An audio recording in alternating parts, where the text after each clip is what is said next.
Halo, assalamualaikum warahmatullahi wabarakatuh, teman-teman seluruh Indonesia, seluruh Nusantara. Apa kabar? Semoga selalu sehat, selalu semangat ya, selalu produktif dalam usahanya. Semoga selalu dalam lindungan Tuhan Yang Maha Esa. Kembali lagi bersama saya di Pandora Channel. Di sini kita bisa saling berbagi pengalaman, bertukar pikiran, serta berbagi info-info terbaru seputar penggunaan aplikasi pinjaman online.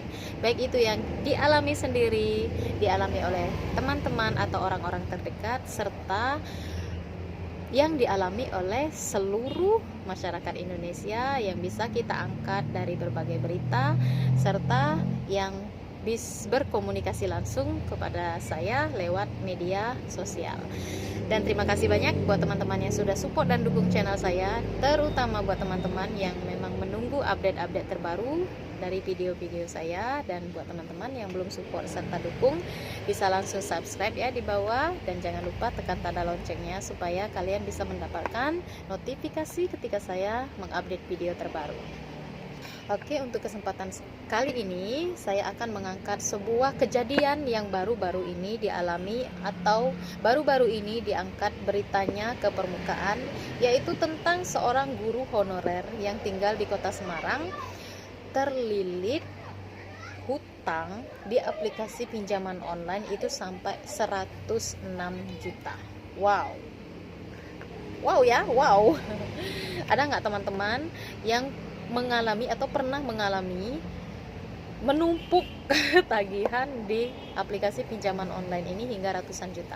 Kalau ada teman-teman yang mengalami, boleh ya sharing di kolom komentar, nanti bisa saya japri sendiri, kita bisa berkomunikasi, dan kita akan angkat juga cerita Anda di channel YouTube saya.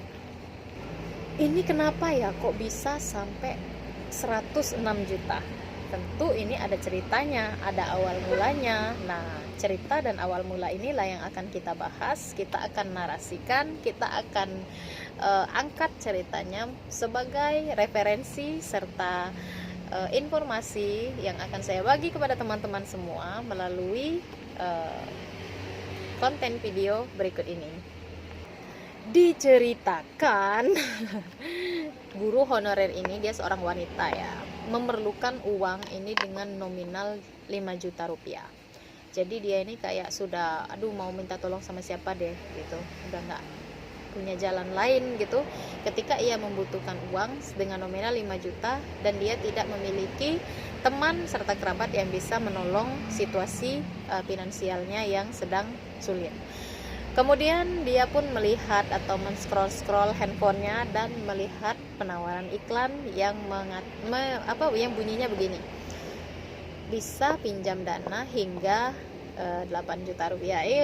Saya yakin teman-teman udah tahu aplikasi apa yang biasa banget itu memberikan iklan-iklan yang seperti ini, dengan tenor 91 hari, tanpa biaya admin dan bunga rendah dan sebagainya gitu. Akhirnya dia pun mencoba. Awalnya cuman mencoba mengklik aja, kemudian terinstall, kemudian mengupload foto identitas KTP, kemudian berselfie ria bersama KTP, dan akhirnya diberikan konfirmasi nomor rekening. Dari tenor pinjaman, plafon pinjaman 5 juta rupiah dengan tenor 91 hari ini, seperti bunyi iklannya, masuklah ke rekening ibu ini sebesar 3,7 juta dengan limit waktu pinjaman sebanyak 7 hari.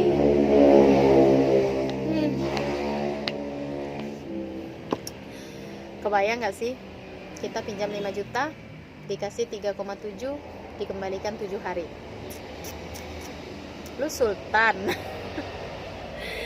Aduh, kebayang gue gimana pusingnya, gimana stresnya ibu ini.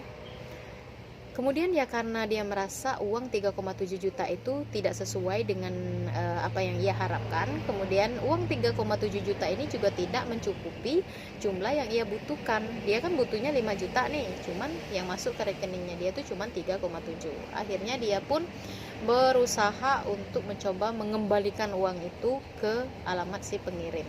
cuman yaitu nggak ketemu, dan ketika ia mencoba menghubungi call center tidak direspon, dan ketika ia mencoba berkomunikasi melalui pesan WhatsApp itu pun tidak direspon. Oke, kita lanjutkan ceritanya.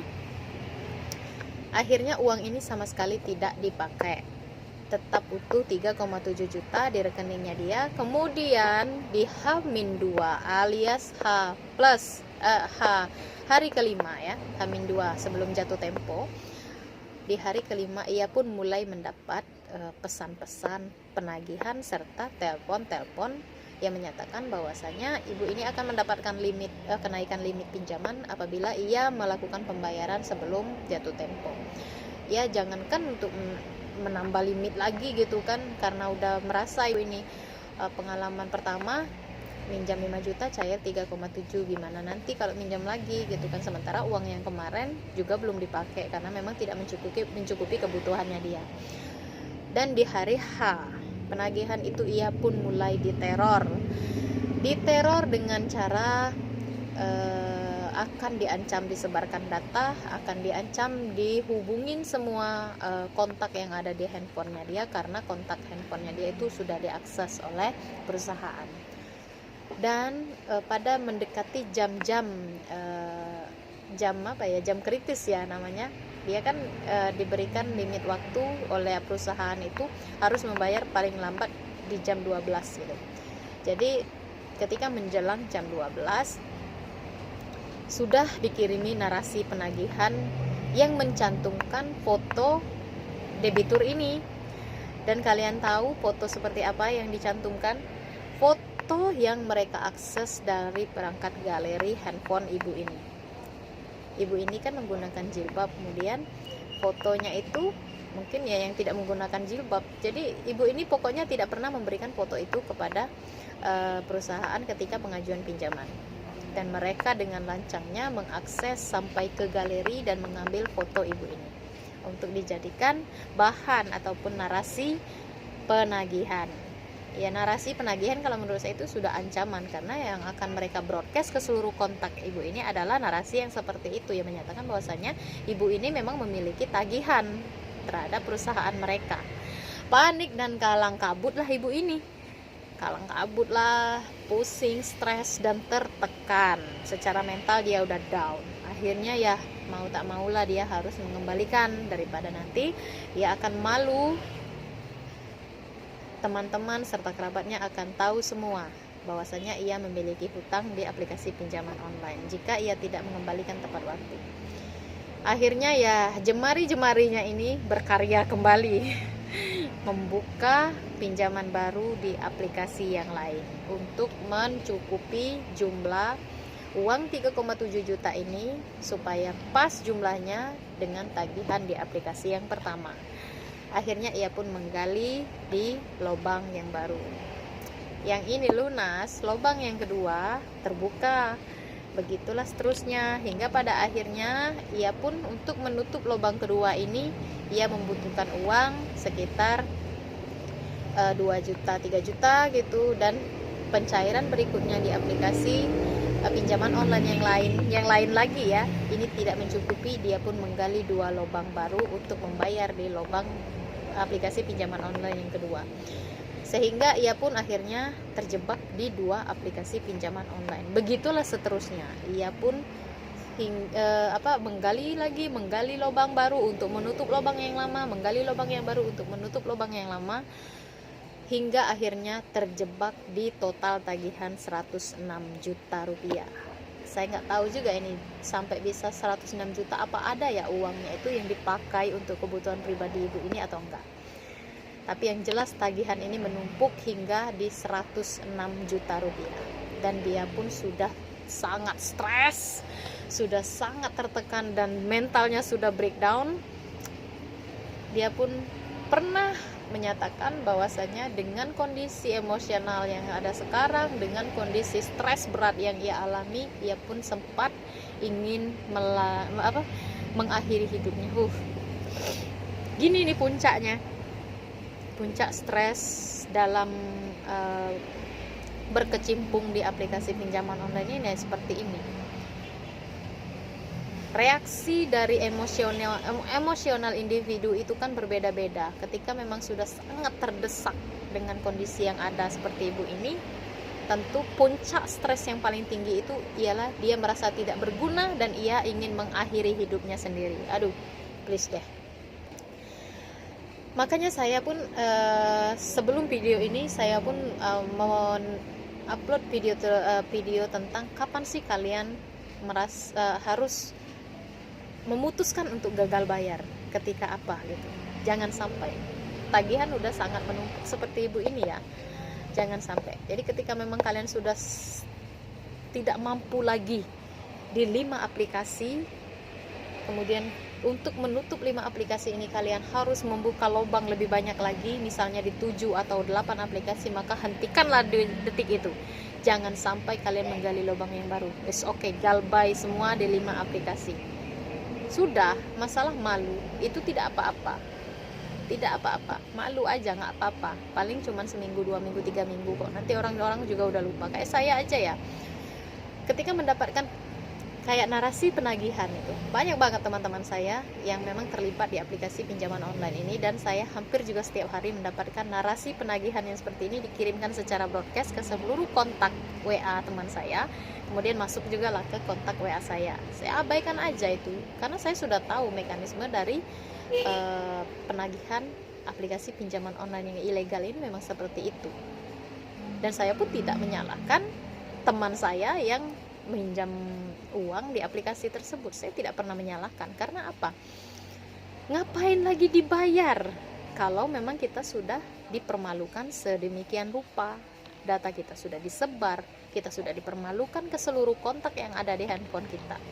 Ngapain lagi kita bayar? Impas lah kalau menurut saya. Bukan saya ngajarin untuk kalian tidak membayar hutang, enggak, cuman ada konsekuensinya. Ketika kalian memang sudah tidak sanggup lagi membayar, maka putuskan ini untuk gagal bayar, kemudian di list satu persatu di aplikasi mana saja kalian pernah berhutang, kemudian selesaikan ini satu persatu secara berlahan. Kayak gitu aja sih simpelnya ya. Kembali ke kembali ke cerita awal. Si ibu guru honorer ini sudah sangat tertekan dan sudah sangat stres. Ia pun akhirnya terbuka pikirannya untuk membawa persoalan ini ke ranah hukum. Ditanggapi kok oleh kepolisian, tenang saja, pasti ditanggapi ya, jangan takut. Ini sudah mengarah ke kriminal dan kalian itu sudah sangat dirugikan ketika memang data kalian sudah disebar, kalian dipermalukan serta difitnah juga.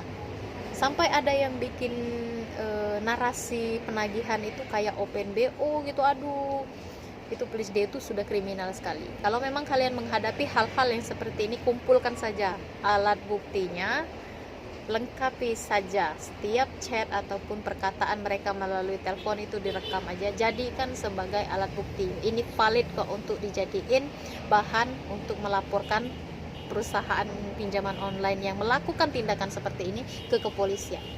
Ini valid kok, pasti akan diproses asal kalian mau. Cuman kebanyakan ini nggak mau, karena apabila mereka melapor nanti mereka malu. Kalian sih besaran malunya. Jangan sampai seperti itu. Kalau memang kalian udah kalut, jangan memaksakan diri. Jangan sampai seperti ibu guru ini. Aduh, saya kebayang deh ketika menghadapi tagihan sudah sampai ratusan juta kayak gini. Saya udah kebayang bagaimana stresnya. Saya juga pernah membaca cerita juga di kolom komentar mungkin ya, apa yang WhatsApp saya lupa juga, sampai udah ngerasa saya mau bunuh diri aja mbak, karena udah merasa nggak ada gunanya lagi saya hidup, tagihan saya udah banyak banget, saya nggak bisa membayar. Please jangan sampai berpikiran seperti ini. Kalian itu spesial dan kalian itu istimewa, pasti ada jalannya kok, asalkan kalian mau.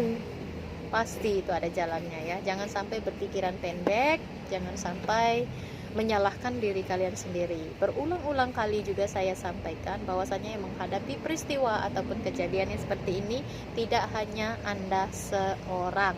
Banyak banget, ratusan bahkan ribuan di negara kita ini yang persoalannya sama dengan Anda, bahkan ada yang lebih berat. Contoh ini salah satunya. Cuman ia sudah bisa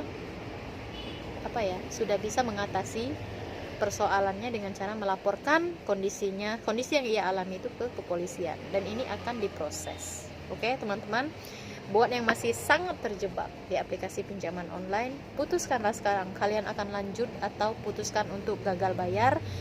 Dengan catatan, ketika Anda sudah memutuskan gagal bayar, list itu pinjaman Anda di berapapun jumlah aplikasinya, kemudian niatkan dari diri kalian sendiri untuk menyelesaikan ini satu per satu.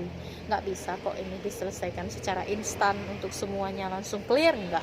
Karena juga kalian menumpuk masalah ini pun juga satu persatu kan. Cuman ketika memang menumpuk permasalahan ini menjadi sangat lebih mudah, maka proses penyelesaiannya pun nggak akan mudah, pasti akan mengalami kondisi sulit, kondisi yang ibaratnya tidak semudah yang kalian bayangkan, karena ini menyangkut pengembalian materi yang sudah kalian pakai, kemudian kalian gunakan, dan ketika untuk mengembalikan materi ini tadi kalian sudah tidak mampu lagi. Di list aja ya satu persatu, kemudian putuskan dari perusahaan mana dulu yang akan kalian selesaikan satu persatu juga, pelan-pelan aja, jangan memaksakan diri, karena akan sangat fatal akibatnya apabila kalian memaksakan diri. Bisa jadi kalian memaksakan diri dengan cara menggali lubang yang banyak lagi, atau menggali lubang yang lebih besar lagi dengan cara meminjam bank atau koperasi yang pernah saya bahas di bawah, atau menjual aset. Jangan sampai seperti itu. Semua orang punya hutang loh, banyak orang ya, nggak semua orang. Oke, saya cabut. Banyak kok di dunia ini orang yang punya hutang, cuman mereka bisa menyelesaikan meskipun dengan cara berlahan-lahan. Asalkan kalian rutin, asalkan kalian memang niat untuk menyelesaikannya, maka semuanya akan mendapatkan jalan yang terbaik bagaimana permasalahan ini bisa kalian atasi dengan baik. Oke teman-teman, selamat lagi buat teman-teman yang memang masih sangat terjebak di aplikasi pinjaman online. Tetap semangat ya, tetap berusaha, tetap berdoa, dekatkan diri kepada Tuhan Yang Maha Esa.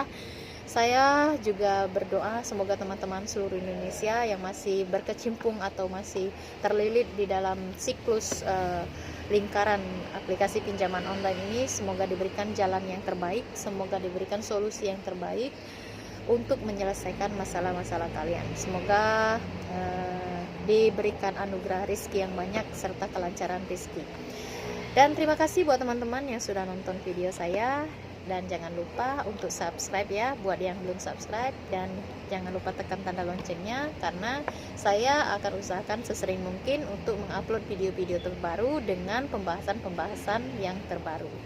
Oke, see you, bye bye, see you next video.